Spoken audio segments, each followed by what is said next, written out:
እንደምናመሻችሁ የተከበራችሁ ተመልካቾቻችን ይህ የአማራ ሚዲያ ኮርፖሬሽን ነው። ከደሴ ስቱዲዮ ለዕለቱ የተሰናዱ ዜናዎችን ይዘናል። ጀማል ኢማም ነኝ። በያላችሁበት መልካም ቆይታ ይሁንላችሁ። የክረምቱ ዘግይቶ መግባት በምርታማነታቸው ላይ ተጽዕኖ እንዳይፈጥርባቸው ቅድመ ዝግጅት ማድረጋቸውን በደቡብ ወሎ ዞን የኩታበር ወረዳ አርሶ አደሮች ተናግረዋል። አርሶ አደሮች ፈጥነው የሚደርሱ የሰብል ዝርያዎችን እንዲዘሩ በማድረግና እርጥበትን በመጠበቅ ምርታማነታቸውን ለማሳደግ የሚያስችሉ ተግባራትን እያከናወኑ መሆኑን የወረዳው ግብርና ጽሕፈት ቤት አስታውቋል። ተጨማሪውን ከሳሙኤል ኪሮስ እንከታተል። የ2018-2019 የክረምት መዘግየት በግብርናው ላይና በተለያዩ ዘርፎች ተጽዕኖ ሊያሳድር እንደሚችል ባለሙያዎች ይገልጻሉ። በደቡብ ወሎ ዞን ኩታበር ወረዳ አርሶ አደሮች የክረምት ወራት ቢዘገይም ዝናብ በዘነበበት ወቅት ማሳቸውን በሰብል ለመሸፈን የቅድመ ዝግጅት ስራዎችን አከናውነዋል። ዝግጅቶችን ከአንደኛ እርሻ እስከ ሶስተኛ እርሻ ታርሶ ተቀምጧል። አሁን እርጥበትን ዝናብን እየተጠበቅን ነው። ዝናብ በሚጥልበት ወቅት ቶሎ መዝራት ነው ምንፈልገው ማለት ነው። ቅድመ ዝግጅት አሁን የስንዴ የሚዘራ የራሱ አለው ቦታ፣ ጤፍ የራሱ አለው ቦታ። ጤፍ ቢያንስ 2-3 የምታረስ አለበት። እሱን አርሰን እየጠበቅን ነው። የተፈጥሮ ሆኖ ነው እንጂ እስካሁን ስንዴና ገብስ ማለቂያው ነው። ጤፍ ነው አሁን ነበረ። አሁን ግን ምንም ዝናብ ስለሌለ እሱን እየጠበቅን ነው። ማዳበሪያ የማይፈልጉት አሁን ብዙ ነገሮች አሉ። እነዛ አብዛኛውን ግን በማዳበሪያ ነው የምንጠቀመው። አሁን ቅድመ ዝግጅት 3 እርሻችንን አለስልሰናል። ማዳበሪያም ወስደናል። ልዩ እንደገና ደግሞ ከማዳበሪያው ወዲህ እርጥባዝ ማቆያዎችን አዘጋጅተናል። ውሃ ግብርናዎች ዝናቡ አጣራ ነው አዘጋጁ ብለዋን ጉድጓድ ምሰን እየጠበቅን ነው። መጀመሪያ ኮምፖስት ዝግጅት ተዘጋጅተናል። እንደገና ማዳበሪያ እሱን ቴክኖሎጂ ያሉ ነገሮችን እሱን እንጠቀም እሱን አዘጋጅተናል። አብዛኛው በማሳዎች አካባቢ አሁን ይሄ እንትኖች ኮምፖስቶች እየፈሰሱ ነው ያሉት በየቦታው ማለት ነው። የመኸር ዝግጅት ያው እርሻ ደጋግመን አርሰን ዝናብ እየተጠባበቅን ያለ ነው። ኮምፖስትም አፈሰናል። ማዳበሪያና ምርጥ ዘር ያው በእጃችን ይዘናል እና ዝናቡን ነው የምንጠብቀው። በወረዳው ግብርና ጽሕፈት ቤት የግብርና ባለሙያ የሆኑት ከማል ሲሳይ የዝናብ እጥረቱን ሊቋቋሙ የሚችሉ ሰብሎችን ለመዝራትና አርሶ አደሮች የተለያዩ የግብርና አማራጮችን እንዲጠቀሙ ምክር ሀሳብ እየሰጠን ነው ብለዋል።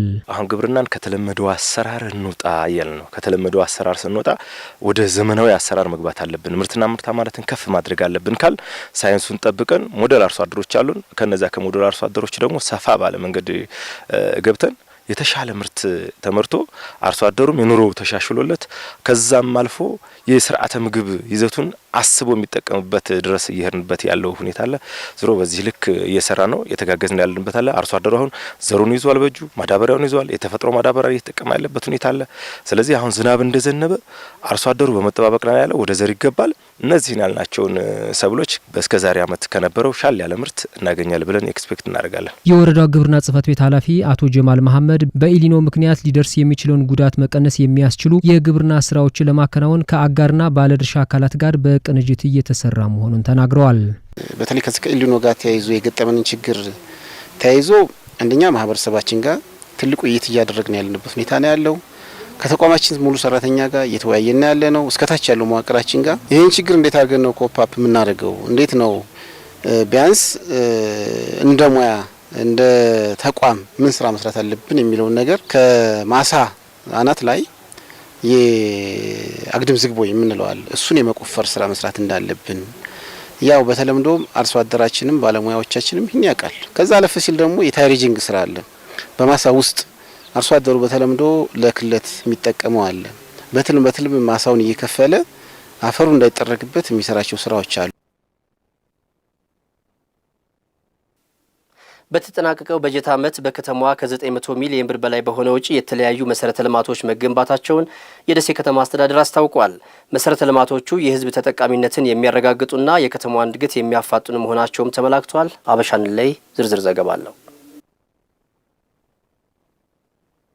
ትናንቷ ታሪኳን የከተሜነት እድሜዋን የማይመጥኑ ኖባት ዛሬ የትናንቱን የወየበ መልኳን ቀይራ ስንዱም መቤቱና ለታሪኳም ለእድሜዋም የምትመጥን ለመሆን ህዝቦቿንና አመራሯን ይዛ እየተጋች ነው። ደሴ ከተማ። ደሴ ከተማ ባለፉት ጥቂት ዓመታቶች በተለይ የመሰረተ ልማት ግንባታን በሰፊው ተያይዘዋለች። በተጠናቀቀው በጀት ዓመት ብቻ በራሱ አቅም ከ900 ሚሊዮን ብር በላይ በሆነ ወጪ መሰረተ ልማቶችን አሟልታለች ይላሉ የደሴ ከተማ ተቀዳሚ ምክትል ከንቲባ ሳሙኤል ሞላልኝ። በዚህ 3-4 ዓመት ውስጥ ከ12 በላይ የአስፓልት መንገዶች በዚህ ከተማ ላይ ተሰርተው ለህዝቡ አገልግሎት ክፍት ተደርገዋል። የመናኸሪያዎች ግንባታ፣ የትምህርት ቤቶች ግንባታ፣ የጤና ጣቢያዎች ግንባታ፣ የመንገድ መሰረተ ልማት በየአካባቢው ግንባታ፣ የድልድዮች ግንባታ፣ የመሶቢያ አንድ ማዕከል ግንባታ፣ ገበያ ማዕከል ግንባታ፣ በጣም ብዙ ስራዎች በአጭር ጊዜ ውስጥ ተሰርተዋል። በራሳችን አቅም ስለሰራናቸው ብቻ በዝቅተኛ ወጪ ብዙ ፕሮጀክት የፈጸምንበት አመት ነው። ከ900 ሚሊዮን ብር በላይ በወጣ ወጪ ያን ሁሉ ፕሮጀክቶች መጨረስ ችለናል ማለት ነው። ለደሴ ከተማ የመሰረተ ልማት ስኬታማነት ምክንያቱ የአመራሩና የህዝቧ የልማትና የሰላም ፍላጎት እንዲሁም ተናቦ መስራት ነው የሚሉት ከንቲባ ሳሙኤል ሞላልኝ፣ በዋናነት ግን ከተማ አስተዳደሩ በትንሽ ወጪ በራስ አቅም ስራዎችን መስራቱ መሆኑን ያነሳሉ። ለስኬታችን ሚስጥር ብዬ የማስበው ከተማ አስተዳደራችን ላይ የተፈጠረው የኢንተርፕረነር ገቨርንመንት ባህሪ በራሳችን አቅም ፕሮጀክቶችን የመፈጸም አቅማችን አድጓል። እንደ ከተማ በሰሜን ጦርነት ብዙ የወደመ ነገር ነበረ። ማሽነሪዎች በሙሉ ተዘርፈው የተወሰዱ ነበር። ማሽነሪዎችን የማሟላት ስራ ተሰራ። በአንድ በኩል እድገት ጠቅላላ ስራ ተቋራጭ የሚባል የመንግስት የልማት ድርጅት የሆነ ባለቤትነቱ የደሴ ከተማ የሆነ አቋቁም፣ በሌላ መልኩ ደግሞ የከተማው የመንገድ ባለስልጣን በማሽነሪም በምንም የተዋቀረ የተሟላ ነው። ስለዚህ ይሄ በመሆኑ ምክንያት በራሳችን አቅም ስለሰራን ከ100% በላይ ቅናሽ ነው የሰራናቸው ፕሮጀክቶች አፈጻጸም። ከመሰረተ ልማት ስኬት ባሻገር በተለያዩ ዘርፎችም ውጤታማ ስራዎች መሰራታቸውን ከንቲባው ገልጸዋል። ከ20 ሺህ በላይ ተማሪዎችን መመገብ በጣም ትልቅ ስራ ተሰርቷል ብለን እናምናለን ማለት። ከዛ ውጭ የስራ ፈጠራ ላይ የተሰሩ ስራዎች በጣም ትልቅ ናቸው። በዚህ በጀት እንጀራ መጋገሪያ ማዕከል ለእናቶች በማመቻቸት ከ404 በላይ ሰዎች በዚህ ተጠቃሚ ናቸው። ገራዶ ላይ ደግሞ የዶሮ እርባታ ትልቅ ሼድ በመገንባት እሱን በማጠናቀቅ ወደ እሱ በማስገባት ከፍተኛ የሆነ የዶሮ ምርት ገራዶ ላይ እየተመረተ ይገኛል። የሰራነው ስራ ለሚቀረን የቤት ስራችን እርሾ ሆኖ ያገለግለናል ያሉት ከንቲባው በቀጣይ ዓመት ደሴን እንደቀደሙት ዓመታት በልማት እንድትገሰግስ ሰፊ ስራዎች መታቀዳቸውን ያስረዳሉ። በቤት ልማት መርሃ ግብር ደሴ ላይ ሲግኒፊካንት የሆነ ለውጥ ይመጣል። ሁለተኛው የመልሶ ማልማት መርሃ ግብር ነው። ህብረተሰቡን ባሳተፈ መልኩ ራስ በራሱ እዛው ወደ ልማት የሚገባበትና ተጠቃሚ የሚሆንበትን ስትራቴጂ ተነድፎ በሰፊው የምንገባበትና በአጭር ጊዜ ውስጥ ተግባራዊ የሚደረግበት ሁኔታ ይፈጠራል። ሌላኛው ከተማችንን በኮሪደር ልማት ተደራሽ የማድረግ ስራ አሁንም ተጠናክሮ ይቀጥላል። በስራ እድል ፈጠራ በሰፊው የምንሄድበት አመት የገበያውን ሁኔታ ከማረጋጋት አንጻር ምን መሰራት አለበት ብሎ በነቂስ መንግስት ይሄንን ምቹ ሁኔታ ከመፍጠር አንጻር በሰፊው የሚሰራበት አመት የሚሆንበት ሁኔታ ይኖራል። በትምህርት ስራ፣ በጤና ስራ፣ በከተማችን ሰላም በማስጠበቅ ዙሪያ ተጠናክሮ ይቀጥላል። የደሴ ህዝብ እንደ ትናንቱ ዛሬም ለሰላሙ መስፈን ብሎም ለልማቱ መጠናከር ድጋፉን አጠናክሮ እንዲቀጥል አደራ ብለዋል። በመጨረሻም በክረምት የበጎ ፈቃድ አገልግሎት የተማሪዎችን ውጤት ለማሻሻልና የትምህርት ጥራትን ለማስጠበቅ እየሰሩ መሆኑን በኦሮሞ ብሔረሰብ አስተዳደር የወለዲ ከተማ ወጣቶች ተናግረዋል። ባልደረባችን ሰላሀዲን ሰይድ ከወጣቶቹ ጋር ቆይታ አድርጎ ተከታዩን ዘገባ ይዟል። አብረን እንከታተል። በኦሮሞ ብሔረሰብ አስተዳደር በደዋ ጭፋ ወረዳ የወለዲ ከተማ ነዋሪ የሆነችው ወጣት መሁባና ጓደኞቿ በክረምት ወራት እውቀትን የሚያካፍሉበት አቅመ ደካሞችን የሚያግዙበትና ሌሎች በጎ ተግባራትን የሚፈጽሙበት ወርቃማ ወቅት ነው። ወጣት መሁባና ጓደኞቿ ላለፉት 10 ዓመታት በክረምት በጎ ፍቃድ የማጠናከሪያ ትምህርት ሰጥተዋል። ተማሪዎች በበጋው የትምህርት ዘመናቸው የተሻለ ውጤት እንዲያስመዘግቡና በትምህርታቸው ላይ ጠንካራ መሰረት እንዲኖራቸው የማጠናከሪያ ትምህርቱ ትልቅ ሚና እንደሚጫወት የገለጸችው መሁባ በላይነህ እርሷና ጓደኞቿ በሚሰጡት የማጠናከሪያ ትምህርት የትምህርት ክፍተትን በክረምት ወቅት በመሙላት ተማሪዎች ወደ ቀጣይ ክፍል ሲሸጋገሩ በራስ መተማመናቸው እንዲጨምርና ለትምህርት ያላቸው ፍቅር እንዲያድግ ያደርጋል። 2004 ላይ ማስተማር ጀመር ታች ያሉትም ማለት ነው። ከዛ ጀምሮ እስካሁን ድረስ ያው በማስተማር ላይ ያገኛሉ ማለት ነው። ትልቅ የሆነ የትምህርት ስብራት አለ። ትውልዱ አለባሌ ቦታ እየዋለ ነው። የመማር ፍላጎቱ የለም፣ እንደ ድሮ አይደለም። ቢያንስ አሁን ላይ እኛ ለልጆቻችን ልናወርሰው የምንችለው አንድና አንድ እውቀት ነው። ሁሌም የማያልቅ ንብረት ስለሆነ እውቀትን በስነ ስርዓት ለነሱ ልናወርሳቸው የምንችላቸው እውቀቶቻችንን ነው።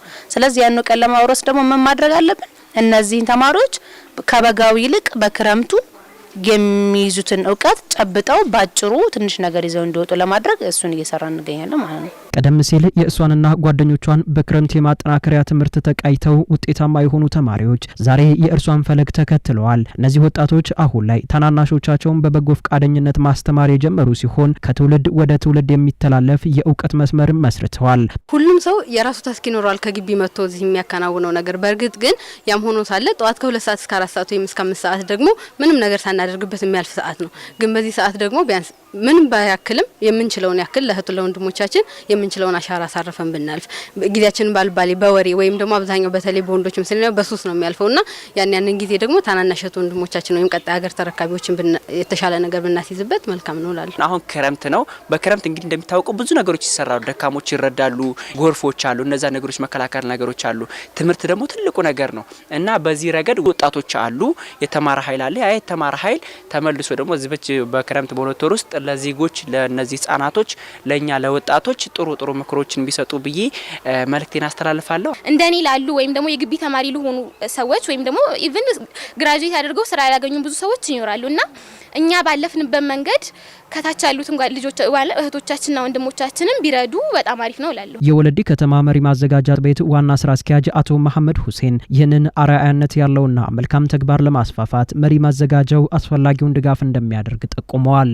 ከዚህ በፊትም እንደሚደረገው ያው ዘንድሮም ላይ ያሰብነው ነገር አለ። ለደረጃ ላይ ያዙ ብቻ ሳይሆን አጠቃላይ ትምህርቱን ተምረው ላጠናቀቁ የትምህርት መርጃ ቁሳቁስ እንደ መዘጋጃ ቤት እኛ አቀዳን ያስቀመጠው ነገር ስላለ መጨረሻ ላይ ያንን በሽልማት መልክ ለነሱ የምናበረክት ይሆናል።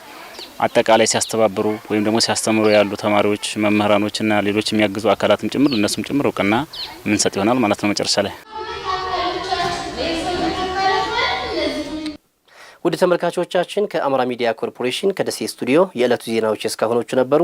ስለ አብሮነታችሁ እኛን ስለመረጣችሁ እጅግ አድርገን እናመሰግናለን። ወደ ዋናው ስቱዲዮ እንመለስ። በያላችሁበት ሸጋ ቆይታ ይሆንላችሁ።